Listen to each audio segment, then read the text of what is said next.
গ্রীষ্ম বর্ষা বিনীতি ভরসা। হ্যাঁ, বিনীত শপিং সিটি। নমস্কার, আপনারা দেখছেন হুগলি আপডেট। আপনাদের সঙ্গে আমি উষা। আসছে খবরে, রাজ্যের প্রাক্তন মন্ত্রী রেজ্জাক মোল্লা প্রয়াত হলেন। মৃত্যুকালে বয়স হয়েছিল 82 বছর। প্রয়াত হলেন রাজ্যের প্রাক্তন মন্ত্রী আব্দুল রেজ্জাক মোল্লা। বাম এবং তৃণমূল দুই জমানাতেই তিনি মন্ত্রী হিসেবে কাজ করেছেন। দীর্ঘ রোগভোগের পর 82 বছর বয়সে শুক্রবার সকালে তিনি মারা যান ক্যানিং পূর্বের বাকুড়ি গ্রামে। নিজের পৈতৃক ভিটেতেই দীর্ঘদিন ধরে শয্যাশায়ী ছিলেন। অসুস্থ অবস্থাতেই তাকে দেখতে গেছেন সিপিএম নেতা এবং তৃণমূল নেতারা। তাতে আপ্লুত হয়েছিলেন রেজ্জাক মোল্লা। এদিন রেজ্জাক মোল্লার মৃত্যুর খবর পেয়ে ভাঙড় এবং ক্যানিং এলাকা থেকে একাধিক তৃণমূল ও বাম নেতারা ছুটে যান তাকে শেষ দেখা দেখতে। পৈতৃক ভিটে বাড়িতেই রেজ্জাক মোল্লার দেহ সমাধি করা হয় বলে পরিবার সূত্রে জানা গিয়েছে। ক্যানিং পূর্ব বিধানসভার অন্তর্গত মিলনবাজারের কাছে বাঁকড়া গ্রামে রেজ্জাক মোল্লার পৈতৃক ভিটে বাড়ি। অসুস্থ অবস্থায় গত 4-5 বছর ধরে ওই বাড়িতে চিকিৎসাধীন রেজ্জাক মোল্লার। গত 4-5 বছর ধরে বার্ধক্যজনিত অসুখের সাথে কিডনির অসুখে ভুগছিলেন তিনি। বছর 3 আগে শ্বাসকষ্ট ও কিডনির সমস্যা কারণে কলকাতার বাইপাসের ধারে একটি বেসরকারি হাসপাতালে ভর্তি হয়েছিলেন তিনি। শারীরিক অসুস্থতার কারণে তিনি 2021 সালে বিধানসভা নির্বাচনে প্রতিদ্বন্দ্বিতা করবেন না বলে স্বেচ্ছায় সরে আসেন। 82 বছরে রেজ্জাক মোল্লা দীর্ঘদিন বামফ্রন্ট সরকারের ভূমি সংস্কার দপ্তরে মন্ত্রী ছিলেন। 2016 সালে তিনি তৃণমূলে যোগ দিয়ে ভাঙড় বিধানসভা কেন্দ্র থেকে জয়লাভ করে কৃষি বিপণন ও উদ্যানপালন দপ্তরের মন্ত্রী হয়েছিলেন।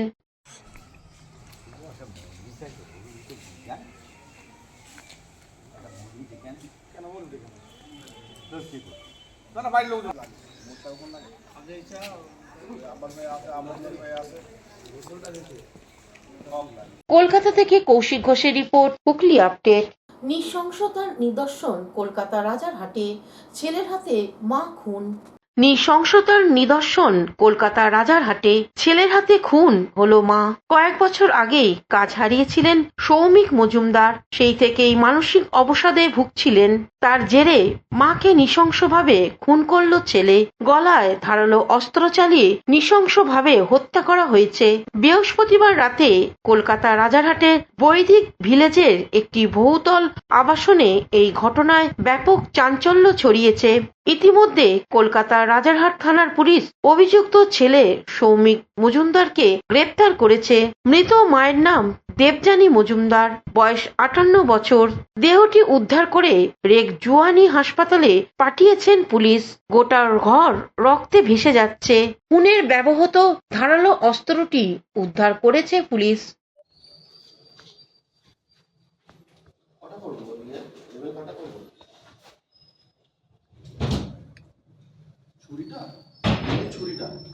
কলকাতা থেকে কৌশিক ঘোষের রিপোর্ট, হুগলি আপডেট। সোশ্যাল মাধ্যমে বিরিয়ানির দোকানের বদনাম করতে গিয়ে পুলিশের জালে 2 যুবক ভদ্রেশ্বরে। বিরিয়ানির দোকানে আতঙ্ক ছড়ানোর অভিযোগ উঠল 2 যুবকের বিরুদ্ধে। ভদ্রেশ্বরে মামা ভাগ্নের বিরিয়ানি রেস্টুরেন্টে কয়েকদিন আগে 2 যুবক আসে। বিরিয়ানি কিনে নিয়ে যাওয়ার পর দোকানে এসে হামলা চালায়। মুরগি বা খাসি নয়, অন্য কিছুর মাংস ব্যবহার করা হয়েছে। সোশ্যাল মিডিয়ার ছাড়া হয় বিরিয়ানির খবর। রেস্টুরেন্ট কর্তৃপক্ষ ভদ্রেশ্বর থানায় দ্বারস্থ হন। ভদ্রেশ্বর থানায় ওই 2 যুবককে ডেকে পাঠায় এবং বিরিয়ানির হাঁড়িটি পরীক্ষার জন্য পাঠানো হয়। দেখা যায় সব ঠিক আছে। ওই যুবক তখন সোশ্যাল মিডিয়া ও রেস্টুরেন্টের ক্ষমা চেয়ে বলেন, সেদিনকে আমাদের ভুল হয়ে গেছিল, একটা অন্য মাংস ভাবে আমরা এসেছিলাম, কিন্তু ওটা ওই মাংস নয়, চিকেনই। এটা প্রমাণ হয়ে গেছে, আমাদের আজকে প্রমাণ করে দিয়েছে দাদা, প্রমাণ হয়ে গেছে, কিন্তু এটা ওই মাংস নয়, চিকেনই। না, আমরা করে দিয়েছি। আমি আমার ফেসবুকে আমি ক্ষমা চেয়েছি। সবাইকে বলা আছে, সবাইকে বলে দিয়েছি, যাকে যাকে পাঠানো হয়েছে সবকিছু বলা আছে। আমরা ক্ষমা চেয়েছি যে এটা এই দোকানের বিরিয়ানি ভালো বিরিয়ানি, এসব হয়নি কিছু, প্রমাণ হয়ে গেছে। আমার বাড়ি পালপাড়া, শান্তিনগর। অন্যদিকে রেস্টুরেন্টের পক্ষ থেকে কি জানানো হচ্ছে শুনবো। देखिए, होटलों में खिला दे रहा है कि नहीं खिला दे रहा है वो मुझे नहीं पता।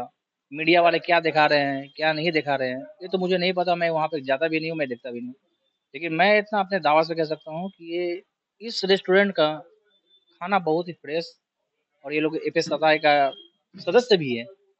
और यहाँ पे मैं सुनता हूँ कि यहाँ पे फूड लाइसेंस होने के बाद इन लोग का चेक भी होता है, खाना चेक भी होता है। तो मुझे नहीं लगता है कि ये लोग ऐसा काम करेंगे, क्योंकि इन लोग का खाना फ्रेश और बहुत ही व्यवहार, सबसे बड़ा व्यवहार इनका बहुत अच्छा है, और इसीलिए मैं यहाँ पर आता हूँ। मेरा नाम Pradeep Sahni. Bureau report, Hooghly update. এখন নিয়ে নেব বিজ্ঞাপন বিরতি। বিরতির পর ফিরে আসছে খবরে। শীত গ্রীষ্ম বর্ষা পিনিতি ভরসা। হ্যাঁ, পিনিত শপিং সিটি। যে কোনো মরশুমের রেডিমেড জামা কাপড় পাওয়া যায় একই ছাদের তলায়। ছোট থেকে বড়, পুরুষ মহিলা ও শিশুদের একমাত্র নির্ভরযোগ্য প্রতিষ্ঠান। শীতকালীন যে কোনো শাড়ি, জিন্স, টপ, কুর্তি, চুড়িদার, পাঞ্জাবি মানেই পিনিত shopping city.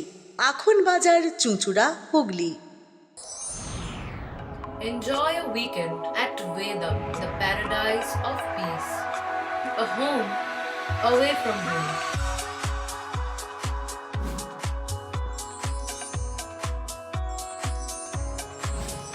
See yourself resonating with the nature. Vedam welcomes you to create your best memories. Amala nursing home. Potshati, your ultimate destination for weekend leisure. Marriage, conference, shooting, and get together all are in one roof. Yes, think about Potshati, Hugli. বিরতির পর ফিরে এলাম খবরে। হাওড়ার বেলুড় হাসপাতালে মা ক্যান্টিনের সূচনা হলো। হাওড়া বালির পৌরসভার পরিচালনায় এক অনুষ্ঠানের মাধ্যমে বেলুড় স্টেট জেনারেল হাসপাতালের চত্বরে মা ক্যান্টিনের সূচনা করেন বালির বিধায়ক ডাক্তার রানা চ্যাটার্জি। এছাড়াও হাসপাতালের সুপার, হাওড়া পৌর নিগমের প্রাক্তন পৌর প্রতিনিধিগণ, হাসপাতালের বিশিষ্ট ডাক্তারবাবুরা, হাসপাতালের রোগী কল্যাণ সমিতির কর্মকর্তা ও উপস্থিত ছিলেন। এখানে মাত্র 5 টাকার বিনিময়ে যারা অন্ন গ্রহণ করবেন তারা প্রতিদিনই দুপুরে এখান থেকে ভাত, তরকারি এবং ডিম পাবেন, যা একটি পুষ্টিকর খাদ্য। এ বিষয়ে বিধায়ক ডাক্তার রানা চ্যাটার্জি ও স্থানীয় বাসিন্দারা আরো কি জানাচ্ছেন শুনবো।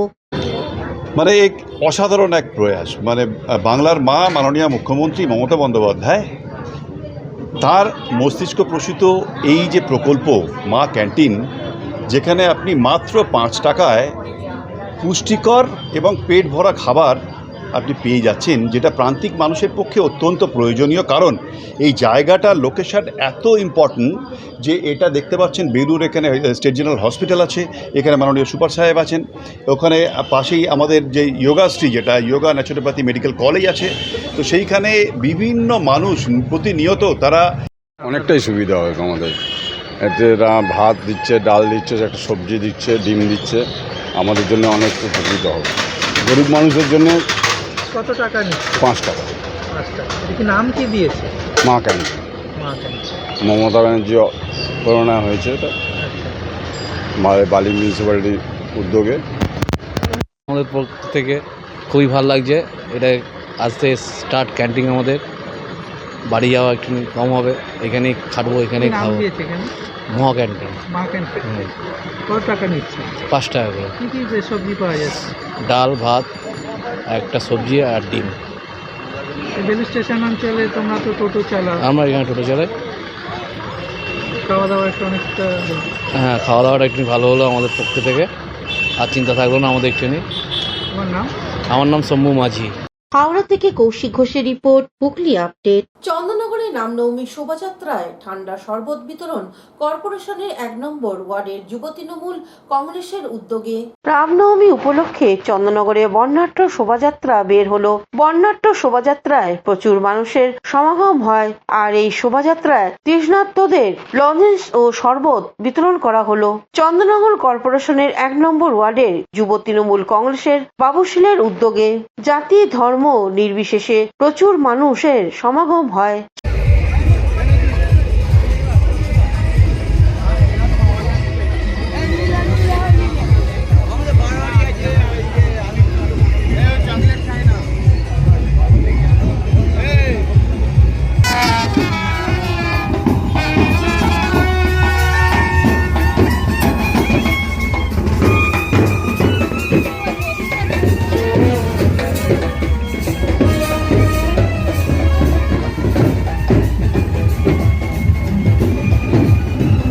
চন্দনা দত্তের রিপোর্ট, হুগলি আপডেট।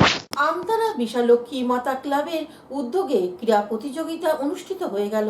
আমতারা বিশালক্ষী মাতা ক্লাবের উদ্যোগে 3 দিন ব্যাপী ক্রীড়া প্রতিযোগিতা ও সাংস্কৃতিক অনুষ্ঠান সহ বন্ধন উৎসব পালন করা হলো। বুধবার ছিল তার শেষ দিন। শেষ দিনে তারা মহতী রক্তদান শিবিরের আয়োজন করেন। এই উপলক্ষে রক্তদাতাদের উৎসাহিত করতে উপস্থিত ছিলেন তৃণমূল কংগ্রেসের ব্লক সভাপতি তথা পঞ্চায়েত সমিতির পূর্ত কর্মাধ্যক্ষ ও বিশিষ্ট সমাজসেবী মেহমুদ খান, জারু গ্রাম পঞ্চায়েতের প্রধান নূর জাহান বিবি, পঞ্চায়েত সমিতির সদস্য ও বিশিষ্ট সমাজসেবী শেখ আলাউদ্দিন ও সরোজ মান্না, মমতাজ আলী এবং তফিকুল ইসলাম, বিধান সর্দার সহ অন্যান্যরা।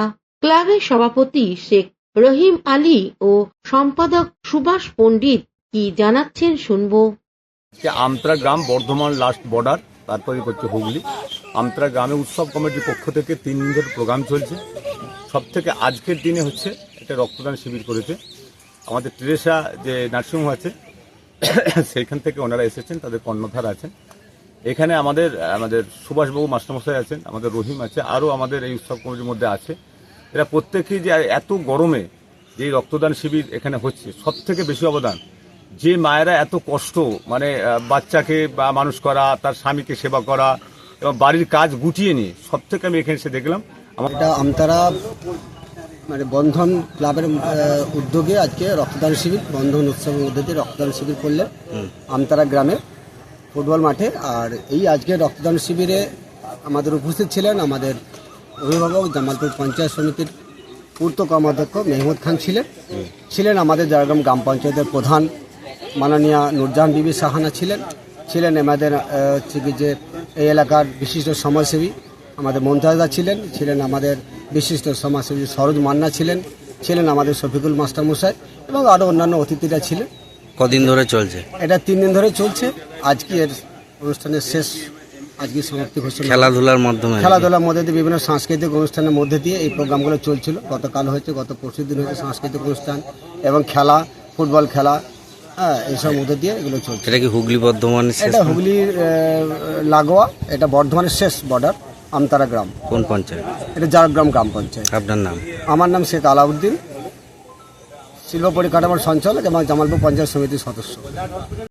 আজকে রক্তদান শিবির আছে আমাদের। আজকে সবাই উপস্থিত হয়েছেন জামালপুর ব্লকের ব্লক সভাপতি, আমাদের সবার অভিভাবক মেহমুদ খান মহাশয়, এবং আরও আছেন আমাদের অঞ্চলের অঞ্চল সভাপতি আলাউদ্দিন মহাশয়, আরও অনেকে আছেন সমাজসেবী, যেমন সরোজদা আছেন, আমাদের শফিকুল মাস্টারমশাই আছেন, শহীদুল আছে, আইনটিটিসির সভাপতি মমতাজদা আছেন। সকলকে আমার আন্তরিক শুভেচ্ছা, শ্রদ্ধা, সম্মান, ভালোবাসা জানাই। তো রক্তদান মহান দান, রক্তদান জীবনদান, রক্তদান দেশপ্রেমিকের দান। রক্ত দিলে যেমন একজনের জীবন বেঁচে যায়, তেমন অন্য যে রক্ত দেয় কারো পুরানো রক্ত বেরিয়ে গিয়ে নতুন রক্ত শরীরে তৈরি হয়। আমার মনে হয় এখন আমরা অনেক সচেতন হয়ে গেছি, রক্তের অভাবে আর কেউ মারা যায় না। রক্ত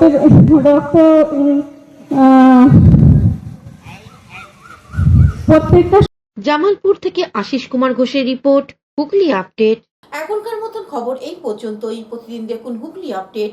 নমস্কার।